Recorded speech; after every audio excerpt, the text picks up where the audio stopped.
Well, hello, friends, and welcome back to CWK Live every Monday night at 7 o'clock p.m. Central Standard Time. I'm your host, Dan Zare, thrilled to be talking Star Wars with each and every one of you. Let's bring in all of our friends here. Look at this. We've got the one and only Mason Z. Hello, Mason. Mason is joining us from Central Illinois. Minta is here. This is the way. It's CWK Day. Hello, Minta. Mary, happy Monday to you. Good to have you on the show. Jason is here as well. Jason posted a great picture of him and his family on May the 4th in the CWK Cafe. Be sure to check that out. Jamie is also with us. Hello, Jamie. Happy Monday to you, my friend. Liberty is here on the show. Hello, Liberty. Jacob is here. Hello, Jacob. Good to see you. Ross says, I've got a good feeling about this. I bet. In Ross, how's baseball treating you these days, man? I honestly don't know how the Giants are doing. I know the Cubs are terrible. Still love them. But, that's kind of part of being a Cubs fan. Blake says, hey, my CWK fan, what's up? And Jenny is here as well. Hello, Jenny. Well, tonight, we've got quite a show for you. We are going to, of course, look at top 5 moments from Star Wars Rebels Gathering Forces. Part 2 of the Empire Day little duology there. We've got a lot of Star Wars Celebration news and collectibles and your comments and questions. Mary says the Reds are worse than the Cubs. And Mary, you are right. I wonder how Major League Baseball feels about having these two teams in the Field of Dreams Classic this year. I don't know. We shall see. Maybe it'll make tickets easier to get. That would be okay too, wouldn't it? All right, so last week we talked about, the Obi-Wan Kenobi trailer came out. I didn't really talk about it on the show because, honestly, I don't really have a lot to say about it. I mean, it didn't really show us that much more, so some great images and things like that. But maybe I'll say that for a future show. We'll just kind of see. Ross says, Giants were off to a great start, but then a 5-game losing streak, but just beat the Cards 2 games in a row to break it up. Well, that's true. And Mary is understanding, baseball is a tricky time this year. But what's not tricky is all of you. So I had 32 entries in the CWK Cafe, our Facebook group, where you're supposed to put what you loved about Obi-Wan Kenobi, and I was going to give away one of these, the Obi-Wan Kenobi 50th Anniversary Lucasfilm Archive figure from Revenge of the Sith. But guess what? Because you're all so wonderful, and because this is what we do at Coffee with Kenobi, I've actually got 2 of them to give away. And I did a random drawing right before the show started, put all 32 of your names in there for all 32 of your comments. And the 2 winners of the Obi-Wan Kenobi figures are Dennis Keithley and Mary Purdue. Congratulations, Dennis and Mary. I will send you a message and get these out to you later this week. So congratulations to you for one of these Obi-Wan Kenobi figures. How perfect. We're able to give these away on Coffee with Kenobi. And it was a fun thread. It was fun to see everybody's passions for this unique character that a lot of people really love, and I feel like it's going to raise even more because of the Obi-Wan Kenobi series. Ross says, yay, Dennis and Mary, and Jamie says, congrats to you both. See, this is why this is a great Star Wars community that we have here, because everybody's happy for everybody else. And you know what? There's going to be more giveaways. I promise you that. All right, let's go ahead and take a look at what is brewing in the world of Star Wars this week.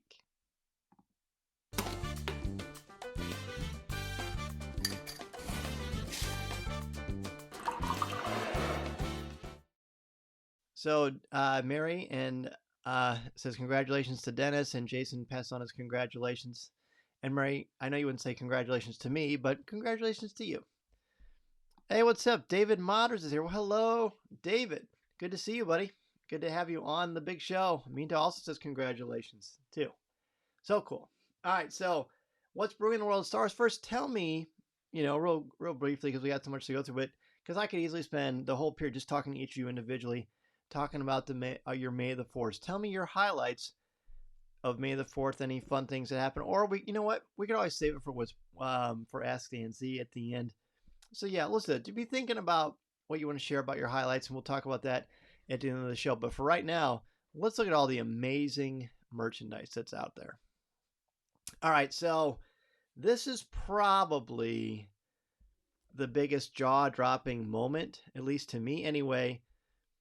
This actually came out late on May the 4th, very, very late on May the 4th. on, I believe it was on Jimmy Kimmel. Yes. On Jimmy Kimmel, it was announced, because Ewan McGregor was on the show, that on May 11th, which is in 2 days, on Wednesday, you're going to be able to pre-order the Black Series Obi-Wan Kenobi Wandering Jedi figure. And this figure is based on the Disney Plus Obi-Wan Kenobi that's coming out in a couple of weeks. So here it is. I got a lot of pictures of this thing, so buckle up, friends. I mean, look at the sculpt. You know, the photorealism that they use on these things is always stunning. Here's 2 great shots of this figure. There he is without the cloak on. And the way they pose these, I can never get them to pose this cool and get the lightsaber in the hands, but it always looks so cool when they do it, right? So those are a lot of great pictures that they sent me of this figure. Again, the Obi-Wan Kenobi Wandering Jedi figure is going to go on sale for pre-order on Hasbro Pulse and most major retailers on May 11th. And a few people asked me, hey, what accessories does it come with? I don't know. I only know what they showed me on the pictures, but obviously he's coming with a lightsaber. So I don't normally go for Black Series figures, but this seems too good to pass up, honestly. Ben, what's up, Ben? Speaking of Obi-Wan Kenobi, Ben says, hello there. Blake says the mold and robe on this figure is perfection. It really is. This is when you'd open. Aminta says, General Kenobi, you are a bold one. And Mary says, Ewan was hilarious on the show when he was showing the figure. It is kind of fun, even though he's clearly been many action figures over the years. He really seemed to be excited about that, so that was cool. All right. On May the 4th, there were a whole bunch of stuff that was announced. This is one a lot of you sent to me because you know how much I love this retro line. But they're doing a box set of the Stormtrooper, Darth Vader, Luke Skywalker, Princess Leia, Chewbacca, and Han Solo for the retro line. This came out actually back for the 40th anniversary, but they're re-releasing them. So if you missed them, this is a great chance to get them as one set, which is pretty cool. I love these very much. First on the right, you've got Episode 3 / of the Obi-Wan Kenobi Disney Plus series, Obi-Wan Kenobi lightsaber. This is the Hasbro's Black Series line. On the left, you've got Darth Vader's helmet, right? A Black Series version of Darth Vader's helmet. This is also based on the one apparently from the Obi-Wan Kenobi series. Now, on Entertainment Earth, I think that the Obi-Wan lightsaber is sold out, but you can still get it on other places like Big Bad Toy Store and other places, so you can look around for it. But really beautiful. You know, I'm tempted to get this one, but I like to get my legacy lightsabers, or versions of the nice lightsabers from Galaxy's Edge. To at the time of this recording, they haven't announced that, but that's going to be a while ago. But however, getting that Boba Fett helmet that I got really kind of gave me an itch for those Black Series helmets. So I don't have a Vader helmet, but if I were to get one, that would be the one to snag. And these are all this stuff on May the 4th that was announced is going to come out, I think, late spring of next year. So it's going to be a while. All right, new figures, new action figures. Oh, look at Ben says that Vader's helmet is definitely a Father's Day gift. That's right. That's right. Remind me to talk about that later, Ben. So you've got the Clone Trooper battalion figure from Star Wars: The Clone Wars. This is a Black Series. And you've got a New Republic security droid from the Mandalorian. Those are 2 Black Series figures as well.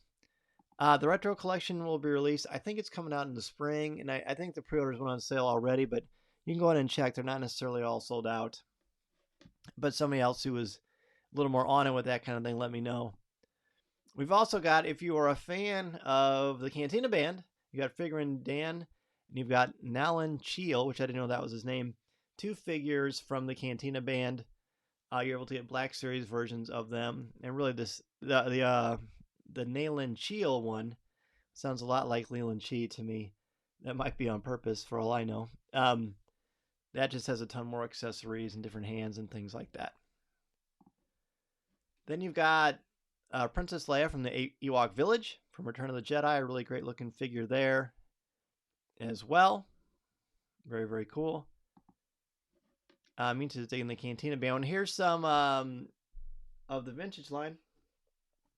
You've got the 332nd Ahsoka's Clone Trooper figure. That is a great looking figure. That is one that I've kind of slowed down on these things unless it's the retro line, but that is a very cool figure.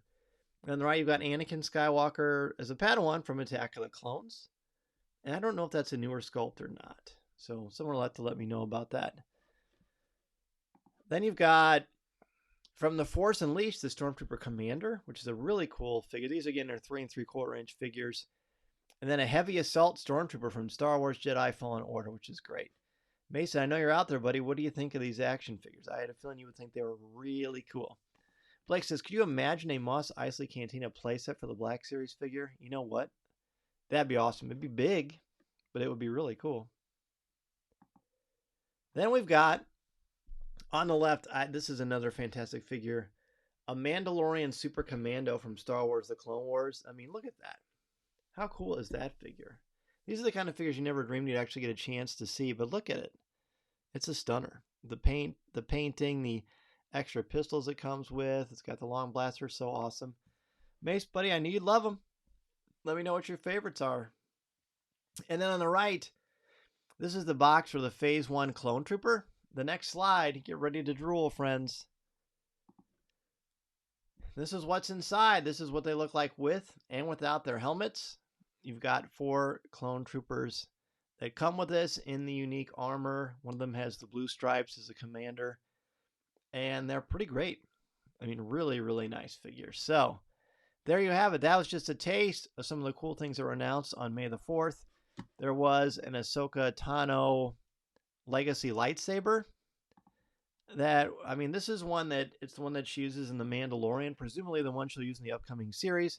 Which, by the way, I'm sure you all saw the image of the Ahsoka chair saying they went to production today and had Dave Filoni's hat hanging over it, which was pretty cool. Ben says that is Mason written all over it. I know, right? I knew he would love it. Jamie loves the armor. It's very nice. And Mason affirming that he loves clone figures. I know that you do, pal. I know that you do. So that's pretty great. So again, the Legacy lightsabers were available in this really cool white box. And Minta's about to share what I could share. I tried to get the Ahsoka sabers, but they were sold out in minutes. I couldn't even get into. I was very casual about it for Shop Disney this time. I don't know why. But I jumped on like maybe a minute after it turned, I think, 9 o'clock. And there was like this massive, there was like 33,000 people in line ahead of me or something crazy like that. And I couldn't get through. And then when I did, it said that it was sold out already. So I was really bummed about that, but that's okay. You know, I'm also several $100s richer because I didn't purchase them. So Mita, just think of it that way, you know. And who knows, maybe they'll come out later as a different kind of an exclusive. So we'll see. But some great stuff, some great coffee mugs, a lot of cool things. All right, let's do this. Let's talk about the top 5 moments from Star Wars Rebels episode Gathering Forces. This is part 2. The first episode, of course, was Empire Day. A little cliffhanger, the first cliffhanger we've had in Star Wars Rebels. And it's a great one. So let's go ahead and jump into this and talk about our top 5s. Josh says I had an alarm set to pre-order the Kenobi FX Saber. Did you get it, Josh? Did you pre-order it? I know our good friend Corey Club got it. So he was pretty happy about that. Let's do our top 5s here. Let's see, Mason, I think you already gave me your list, so I'm going to pull that up while everyone is getting their lists ready to go. Oh, you did get it, Josh. Well, good for you. That's awesome. That is very good news because I like to get people to snag them if they're able to get that.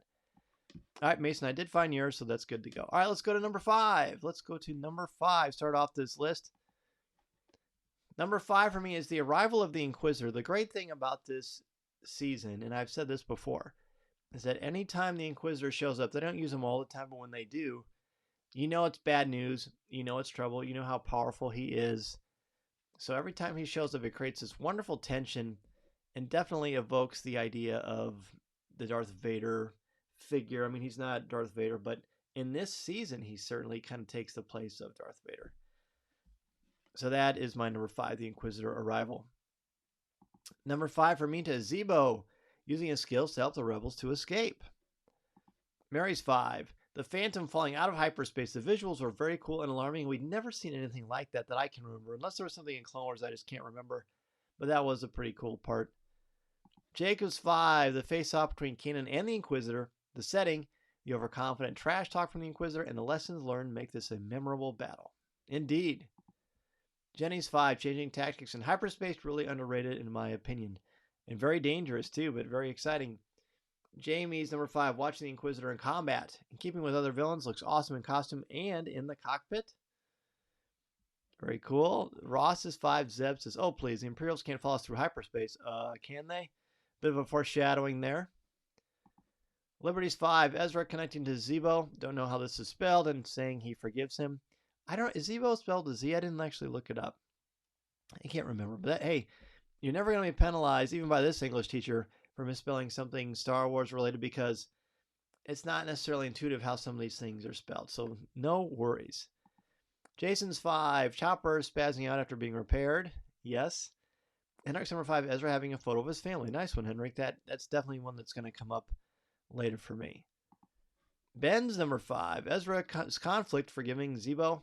Oh, that's how you spell it. It highlights how hard it is to forgive people. It's very relatable. Ezra shows us he can do it after all. Yeah, that's one of the hardest things to do, and that's why it's so important.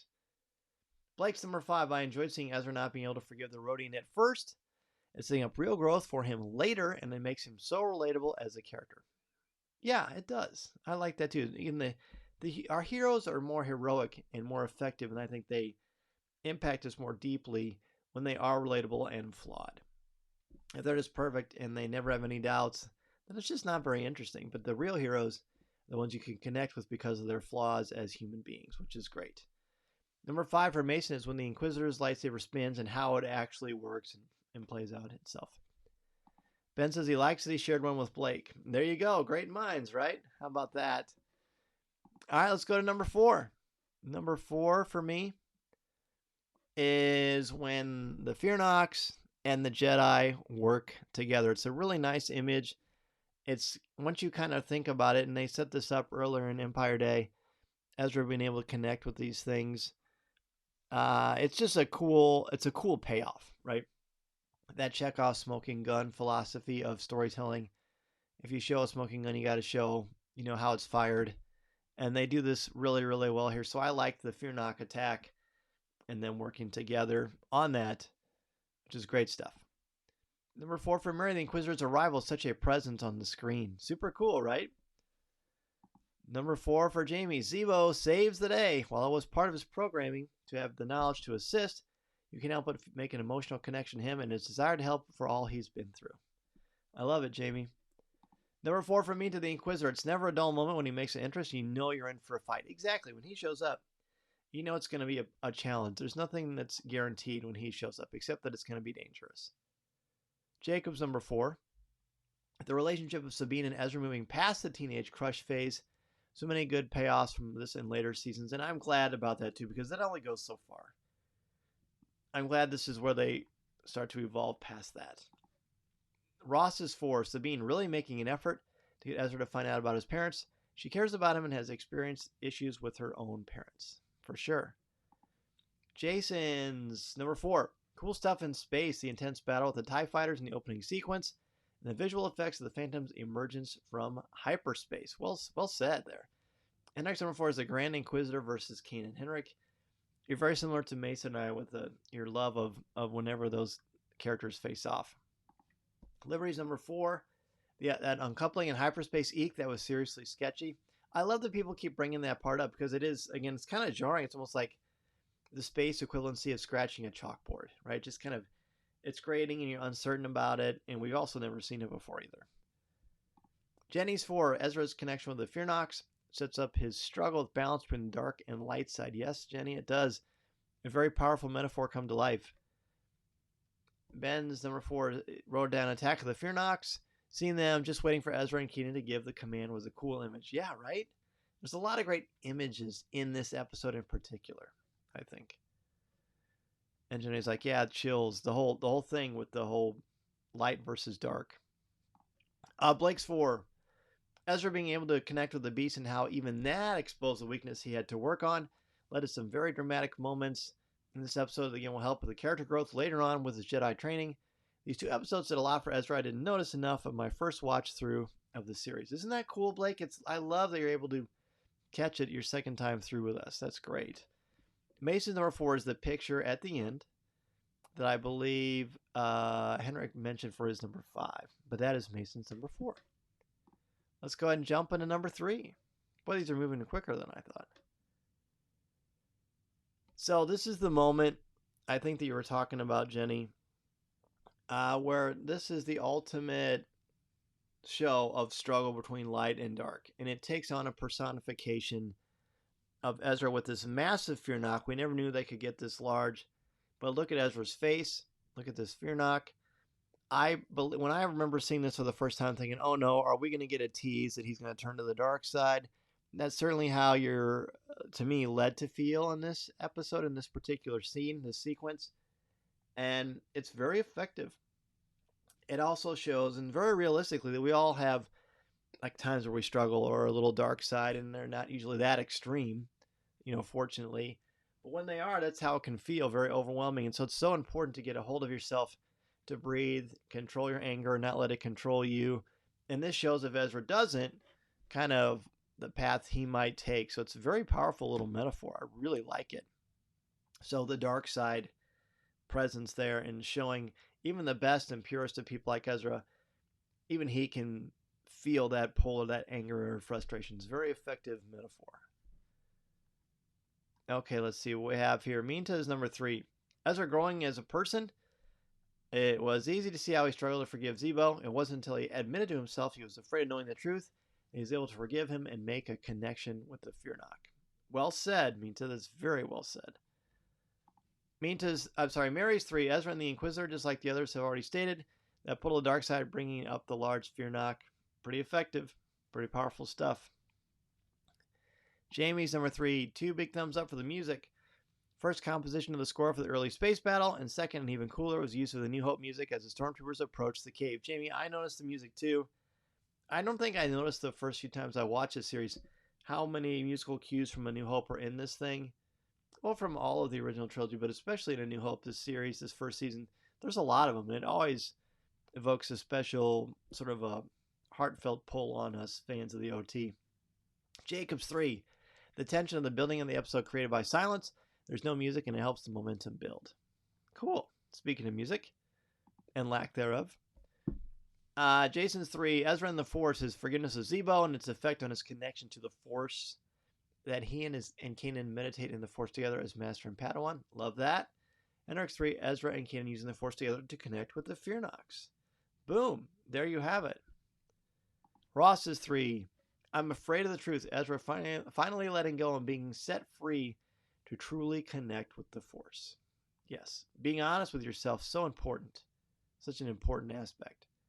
Ben's 3. Ezra overcomes his fear of the truth, which allows him to forgive Zebo, and then Zebo feels it through the Force, which then releases Zebo from his mental struggle. Again, the power of forgiveness poetry. Yep. When it's done well, Star Wars really evokes those important lessons for us to learn as real people, which I love. Jenny's number 3. Kanan and the Inquisitor's battle. It's always exciting to watch a good lightsaber battle. Kanan is defensive and protective, and the Inquisitor is offensive and wants to pull Kanan and Ezra apart. It's true. Blake's 3. The Inquisitor's dual wielding a double-bladed lightsaber with a single-bladed one. Visually it was stunning, but just also cool as heck to see in action. Something 8-year-old me would attempt with my toy sabers, and maybe 33-year-old me too. What do you mean maybe? I think that's true, and there's no shame in that, dude. Liberty's number 3. So many struggles for Ezra learning how to use the Force made me really understand why they train the children so young. He fights so hard to surrender, but surrender is what he needs to do to tap into the Force. But he's so accustomed to being hardened to survive. Liberty, that's great, and I think that really encapsulates Ezra's legitimate struggle in this episode and what that means, what he's going through, and what he has to try to navigate in his young Jedi life through this real struggles with his family. Let's go to 2. Number 2 for me is the moment before the attack. It's when they all unite and their eyes are almost like little night lights as they're all connected in solidarity. It could be creepy, but Ezra's fully in control. And this to me is a perfect example of why these two are effective. Look at Ezra's hand up, asking for peace, asking for calm, asking the world to kind of slow down, centering himself. Kanan is completely relaxed with his hands down at his sides, because he's not defensive, he's not afraid, he's much more experienced. And then they are able to connect, and Ezra is able to center his fear. And then he's not afraid, and that is why he is so effective. There you go. There's a little English teacherness coming out from my end. Mary's number 2. The continuous humor in this show really helps endear them to all the viewers. Kanan saying to Ezra, go make some new friends. I like that too. Minta's 2. Wielding the dark side. Despite that Ezra has good intentions to protect Kanan, it was easy to see that his fear and anger summoning the enormous fear knock, and he barely had control. It's true. I didn't mention 3 for Mason was learning about Ezra's parents. That was an important one that Mason had for his number 3. Where are we here? We've got Jacob. Sabine skip to the picture of Ezra with his parents. I'm not crying, you're crying, right? I empathize with that, Jacob, for sure. I think we both were, perhaps. I won't tell if you won't. Jenny's number 2. When Ezra says, I feel so cold after using the Force to attack the Inquisitor, it's a very specific detail. It comes up later in the season and encapsulates the difference between the dark side and the light side. Yes, and that's a very important thing. When we hear that, it can't help but remind you of The Empire Strikes Back. I think that's the first time the dark side is referred to as cold, which I think is so cool. So powerful. Jamie's number 2, finding and presenting a birthday gift hologram, showing how much Ezra's new family cares about him and his original family. Felt good to see Ezra connect with a positive image of his past. I like that as well. Very heartfelt after a pretty intense episode. Blake's number 2, the music. It's something I keep mentioning, and too many of our top 5s with a genius way is used with blending old with new makes every episode a joy. And you should keep bringing it up, Blake, because it's an important aspect of why this saga speaks to us. Liberty's number 2, Chopper, once again being the comedic relief, definitely. Jason's 2, Kanan's quote, you'll never advance as Jedi if you can't be honest with yourself at least. And Henrik's number 2, the Phantom exiting hyperspace. I think that's one we've heard more than anything in this episode, is the Phantom exiting hyperspace. Ross's 2, Ezra using the Force and not knowing any better about using the dark side to summon the big fear knock. The game just changed a bit. Yeah, I would say that is an accurate statement, my friend. Ben's number 2, Ezra's brush with the dark side and Kanan's reactions afterwards. He didn't scold him. He apologized. If all Jedi Masters responded to their Padawans' brush against the dark side like that, how many would have stayed a Jedi? Win for Kanan. I have always said, Ben, that Kanan is sort of the ultimate Jedi. He and Ahsoka, I think if Kanan, Ahsoka, and Qui-Gon were fully in charge of the Jedi Order, I feel like there wouldn't have been a Jedi purge. That's just, I don't know. I just have a feeling. I can't explain it, but that's kind of my thought. Number 2 for Mason is the giant fear knock that I mentioned earlier that some of you have mentioned how cool that was and how dangerous it could have been. Number 1 for me is a very, very bright side. I'm noticing a lot of my number 1s have to do with something new with teaching or something optimistic, but Star Wars is about hope. So it makes sense that would resonate with me. When Ezra finally, through this entire 2-parter, has peace with his parents and their memory, this part, him looking at his parents, reminds me of Harry Potter, especially the first Harry Potter, I think. So there you go, Mace. But I really just like the warmth of that. It's a really beautiful way to end the emotional struggles of this episode for them. Minta's number 1, happy birthday, Ezra. The moment Sabine gave Ezra the hollow photo, he seemed he was able to feel a moment of happiness despite everything that had occurred. I agree. That's similar to my number 1. Jamie's number 1, Ezra's personal growth throughout the last 2 episodes, learning to forgive and finding balance with the Force. Yes, here. Balance, that's the key. Jacob's number 1, the episode Lessons on Fear reminds me of the line, controlling fear is the destiny of a Jedi. A great line, Jacob. Thank you for bringing that up. Let's see, got a lot of comments here at once, which is great. Jenny, Zebo trying to make up for failing Ezra by gathering Imperial intel, and I think that was an incredible sacrifice. It revealed how much he cared about Ezra. He feels genuine remorse for falling short. Yes, I think so too. Mary's number 1 is just like Jamie's. Ezra's newfound family is so supportive of him, and he understands his feelings of loss for his real family. Definitely. Jason's number 1, Ezra's family photo, a great tangible reminder of his parents and family life. And Eric's number 1 is Chopper rebooting. Hey, let's hear it for Chopper. Ross's 1, Kanan's concerned reaction to Ezra for summoning the big fear knock and his teaching moment after the fact on the Phantom. Let kids make mistakes and nurture them through it. He doesn't get mad either. He doesn't lecture him or scold him. He lets him work through it and has faith in him. He's just very effective. Just really inspirational as a mentor. Liberty's number 1, realizing that Ezra uses the dark side. He easily taps into what makes me frightened for him. It was amazing to see him control that large fear knock. It was really cool. Really cool. Blake's number 1. Not only did Ezra apologize to Kanan for his shortcomings at the end, but Kanan was able to do the same. something I could relate to with my dad, brother, and even best friends when we fall short with each other. It was a real human moment that stuck out. That's cool, Blake. I appreciate you sharing that with us. Ben's the one Sabine's birthday present. I can picture her after that last episode feeling for Ezra so much that she worked really hard to get that picture. A great feel-good moment to end the episode on. Yeah, it was. That's why that was my number one as well. Mason's number one is the Fear Nox connection that they have that I mentioned in my second one. So, gee, what is going to be next week? I thought it would be great if we finish this whole first season before we get to Celebration. That's not going to happen, but that's okay. Next week is quite a powerhouse of an episode, Path of the Jedi. This is one where there's no turning back. I mean, this one really is a very significant part in the legacy of this series. But Path of the Jedi is one you are not going to want to miss, so be sure to join us next Monday as we break down the episode. All right, let's take a look. And time to jump into Ask Dan Z.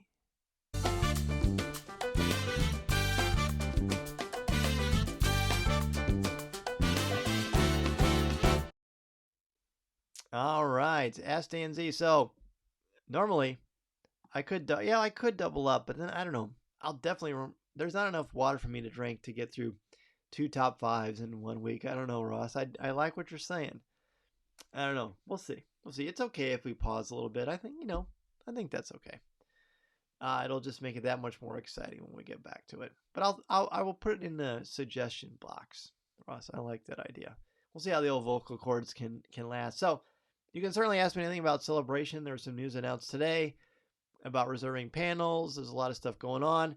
I was able to finally announce that I am the host. I'm one of the hosts for Celebration. I'm the host of the fan stage, the Star Wars Celebration fan stage, which is really awesome. What a blessing, because I get to interact and meet so many more fans. We need more people in this Star Wars community to continue to build up the great stuff going on, the great thoughts, the ideas, and the passion we all have for the saga. So looking forward to meeting so many of you at the Star Wars fan stage. If you're going to be at Celebration, you know where you're going to find me. There are going to be some other places too, but more on that later. So definitely be sure to check that out. Blake wants to know, what's me and Mason's favorite characters using Lego Star Wars The Skywalker Saga so far? Well, Mason likes Mando. I kind of like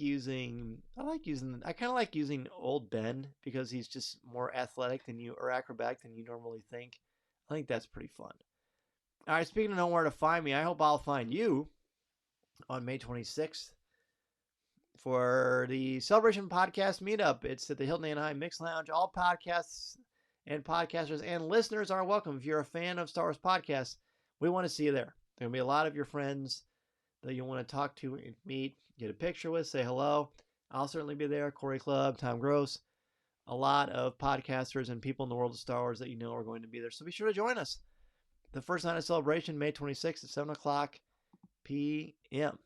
It's going to be a great time. It was in Chicago, I can tell you that. Ben says, what's your favorite part about building that speeder Lego set? Look, that speeder Lego set is a life. I don't know, it's not a lifesaver, certainly not a lifesaver, but it was probably the most fun Lego I've ever built, and I don't want to talk about it too much just yet because I want to finish it first. I only got 3 bags left. But look, it's the most fun I've ever had building a Lego set as far as just by myself. I mean, building the Razor Crest with Mason was a different experience. That was an amazing blessing in its own right. There's such a great sense of accomplishment building this thing.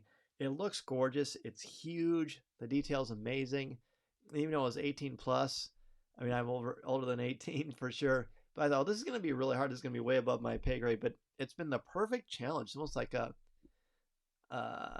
jigsaw puzzle, but Lego, and you're building a land speeder. So I love it. It's been so fun. So David says, am I going to any cool podcast anytime soon? I'm going to actually be a guest. I was going to mention it, David, but I didn't know if you wanted me to. But it looks like you're giving me the green light. As soon as this is over, I'm going to jump on and do Star Wars reactions with my friends David and Aaron. Looking forward to that. So look to that very, very soon. I'm not sure when they're releasing it, but in the next few weeks for sure. Jenny says, if I could fight in a lightsaber battle, what Jedi saber would I use?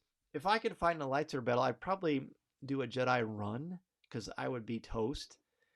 But as far as what lightsaber I'd use, I think I'd use the classic Luke's / Anakin / Rey's in the sequel trilogy. That would be the one I would use. Ben would some anyone's recovering from Doctor Strange. Look, I haven't seen Doctor Strange yet. It was kind of killed me not to be able to see it, but I'm going to see it soon. And then when I do, then Ben, we'll probably talk about it on CWK Pour Over as well. By the way, people ask me sometimes, hey, what is CWK Pour Over? You talk about it all the time. Well, CWK Pour Over is our Patreon show. If you want to become a member of the CWK Alliance and give back to me and Coffee with Kenobi and help with some of the expenses of the show and just give back, I give back to you with an exclusive podcast every week. We did top 5 athletes. It was really fun to talk some sports. It was due on occasions. And it's fun. It's fun. It's with me, it's Tom, and it's Corey. We have a blast, and I think you'll have a blast joining us this week on Coffee with Kenobi. We did 3 weeks to go for Star Wars Celebration. Gave some tips and tricks. It was a lot of fun to do that. And then this week we're going to do for 2 weeks to go. We're going to go through our favorite panels, or not our favorite panels because we haven't seen them, but just the ones that we're really excited about. Jamie says, do any of Deanna's friends know that her Facebook ID is borrowed on Monday nights? Ask her about the show on the next day. She's never brought that up. But that's hilarious, Jamie. I'm going to ask her about that. Do I listen to any podcasts yourself, anything outside of Star Wars? Oh, Blake, I listen to podcasts all the time. Most of my podcasts I listen to are sports related. I listen to a couple of movie ones. My favorite one is the Tony Kornheiser show. It's sports, it's movies, it's entertainment. I love that. I love Tony Kornheiser. He was very much inspiring to me as I started my own podcast. I listen to a Cubs one. I listen to some Disney podcasts. Of course, I listen to Lou, WDW Radio. I listen to a lot of podcasts. Josh says, last week was busy for Fame. Doctor Strange was excellent. Good. Careful answer. Thank you. I'm not a spoiler guy, so appreciate you not spoiling it for me. Blake says, Tony K is great. My dad used to do radio with him. Whoa, Blake, we got to talk about this, dude. Tony Kornheiser is one of my idols. This is very cool. Hey, we got a few minutes. Let me know what you do for May the 4th. For me, we had, it was fun at school. Everybody was able to, I wore my Coffee with Kenobi shirt. I had the Star Wars jean jacket. No, I know I didn't. I had the Star Wars jeans. And then I had a Lucasfilm hoodie. I was all decked out. I was at a couple of shows. I did a video interview with Newsy that I posted in the CWK Cafe. That was a lot of fun. I did a radio interview with a talk radio station in California. That was a blast as well. Meantime, may the force be with you. Thank you so much, everybody, for joining me tonight on CWK Live. This week, we're going to talk more about Star Wars Celebration, go over some of the individual panels specifically. Hope you will join us. Definitely hope you'll join us on May 26th for our Celebration Podcast Meetup. That will be wonderful. 7 o'clock p.m. on Thursday. Ross watched Rogue One and started mapping out his Star Wars Celebration Anaheim tattoo. That's right. Ross is getting a tattoo at Celebration. That'll be fun. Mary listened to a lot of May the 4th podcast. Fun stuff. Love that. Ross says, cheers all. Enjoy your week. Yeah, enjoy it. It's always fun. Man, what a great way to start the week, spending it with each and every one of you. Really appreciate it, Mary. I hope you have a great week, too. And next week, bring a friend. The more people we have in this community, the better.